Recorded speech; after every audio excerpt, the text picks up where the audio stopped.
Narito na ang Veritas Editorial, ang paninindigan ng Veritas 846 sa mga napapanahong usapin sa bansa. Pakinggan si Reverend Father Anton C.T. Pascual, Pangulo ng Veritas 846, ang radyo ng simbahan.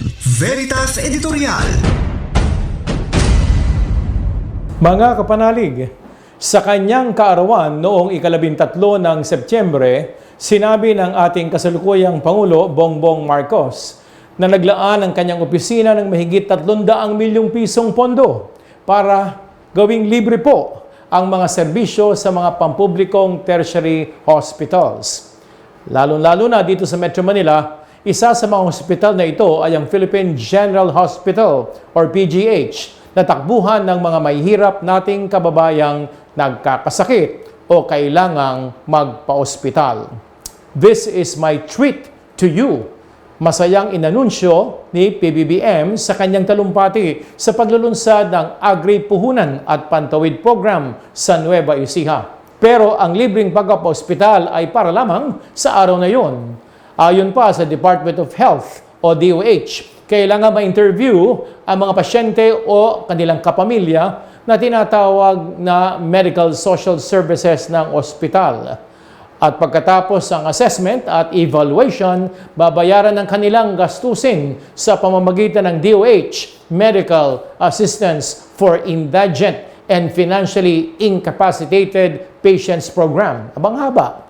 Libre ang hospital bill ng mga nakakonfine, ang kanilang mga gamot at kakailanganing laboratory procedures, chemotherapy, dialysis at iba pa. Sana birthday ni PBBM araw-araw, di po ba?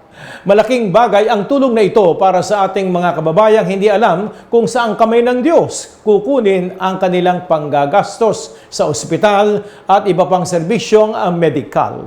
Noong birthday ng Pangulo, hindi sa kanya galing. Mismo ang ipinaglibre niya. Alam po natin yan. Galing yan sa Office of the President na ang pondo ay mula naman sa kabanambayang pinag-ambag-ambagan natin. Swerte ang mga pasyente sa mga piling ospital sa araw ngayon, pero hindi nila utang na loob na mabawasan ang kanilang paggastos sa pagpapa-ospital. Matagal nang gawin ng ating mga politiko ang pagbibigay ng tulong sa ating mga kababayang nangangailangan para bang galing sa sarili nilang bulsa ang kanilang ipinamamahagi. Kitang-kita ito sa mga serbisyong pangkalusugan. Araw-araw nga, mahaba ang pila ng mga humihingi ng tulong sa opisina ng ating mga mayor, gobernador at kongresista. Di po ba? Requirement kasi ang kanilang guarantee letter para ipakita sa ospital na sasagutin ng politiko ang bahagi o lahat ng gastusin ng isang pasyente o ng isang constituent o ng isang botante niya, di po ba? Hindi na rin bago ang zero billing policy sa ilang pampublikong kapital. Sa mga ospital na ito, kapanalig, sinasagot ng lokal na pamahalaan ang hospitalization ng mahihirap na pasyente. Ang pangbayad ay mula sa Medical Assistance for Indigent Patients Program. MAIP, program na ito. Malaking bahagi ng pondo para sa programang ito ay mula sa mga lokal na opisyal, kabilang ang mga kongresista at ilang mga party list groups. Karaniwang pinupunan ng programang ito ang ibang gastusing hindi makakover ng PhilHealth. Pero ito ang problema sa programang ito, kapanalig. Kung may PhilHealth na tayo, bakit pa may MAIP program? Kung saan dumadaan pa sa mga politiko ang pondo. Bakit hindi nilang ilagak sa PhilHealth bilang National Health Insurance Program ng bansa ang perang ipinanggagastos para sa pagpa-ospital at ibang serbisyong medikal na mga pasyente? Obvious naman po siguro ang sagot, kapanalig. Mawawalan ng pagkakataon ng mga politikong maningil ng utang na loob sa mga botanteng tutulungan nila. Abay salungat ito sa pinapaalala ni Pope Francis sa kanyang social encyclical Fratelli Tutti. Aniya, tinatawag ang mga politikong asikasuhin ang mga pangangailangan ng mga taong kanilang pinaglilingkuran.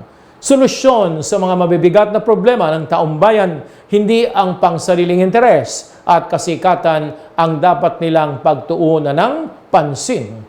Pero sa ating bansa, ginagamit ang mga pampublikong serbisyo para iangat ng mga politiko ang kanilang sariling bangko. Kaya kapanalig, sa isang banda, hindi dapat sariling kapakanan ang unahin ng ating mga lider gaya ng paalaala ni San Pablo sa unang sulat sa Korinto, 10:24. Sa kabilang banda, huwag nating ituring na utang na loob sa mga politiko ang mga serbisyong dapat lamang nilang ihatid sa atin sapagkat sila ay naluklok upang magpaalipin sa bayan. Sumainyo ang katotohanan. Inyong napakinggan ang Veritas Editorial. Ugaliing pakinggan ng Veritas Editorial kasama si Reverend Father Anton C.T. Pascual. Veritas Editorial.